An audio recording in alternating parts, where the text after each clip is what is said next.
Well, I know you are excited about Yoenis Cespedes. Let's make our escape. Come on, let's go there.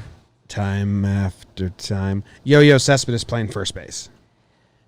Dude, he was just...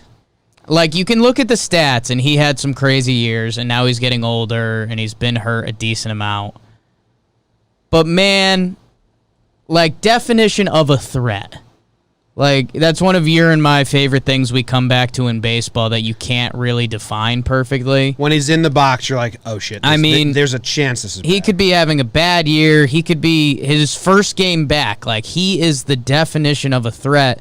And it goes back to that A's team that they traded him away for Lester, I think. Mm-hmm. And the A's were like, oh, we need pitching for the playoffs. And then their offense just completely collapsed without Yo-Yo in it. And, man, just watching him at first base, I was like, A, we're going to have some NL teams doing funky stuff with the DH. Just like we think the DH is pretty obvious. Rotate a guy in there for a rest day. Or, like, if you have, the typical DH dude on your team, put him in there. But then you see Yo-Yo at first, and you're like, okay, let's do stuff. I mean, Mets haven't cared about defense in a decade. He hasn't had a bad year ever when playing. Like, obviously, injury is the thing there. Sure. But, I mean, actually, Jake. Yeah.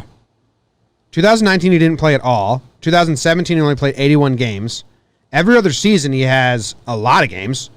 I'll do a little Mike Francesa for you. 2012, 129. 2013, 135, 152, 159, 132. And then 2017, 2018 is only 81 and 38, But when playing, he's never had an OPS below 103. Like, he's good. So OPS plus, yeah. OPS plus, yeah. I'm excited if they can find him. Who gets screwed there? Dom? Yeah. DHs. The Mets, who knows, man? I mean, you can rotate DHs. They threw Dom Smith in the outfield on occasion last year.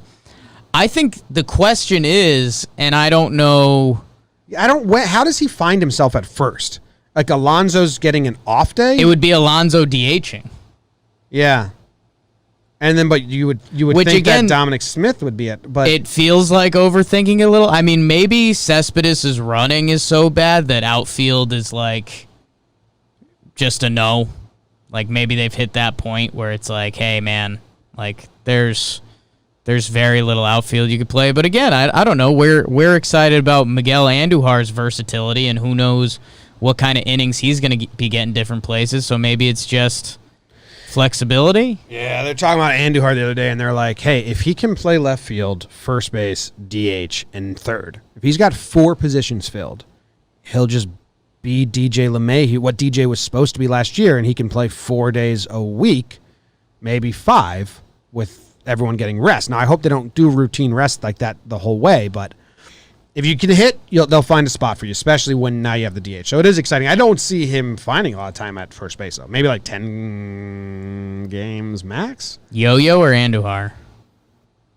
Yo-Yo, like maybe 5 games? Like, do you think he's actually going to... It could be 0 games started at first. Well, currently on the Mets depth chart, it only lists Alonso and Smith as their first baseman. So one of them gets hurt, he's the back. I don't know if they have another guy that they I think he's just having fun. He's just having fun out there. He's the DH first base back. Yeah, I feel like Cano, Ben Leeds in the chat just mentioned Cano could play some I don't know, man. I just love it. Yeah. Who really knows what the Mets are doing?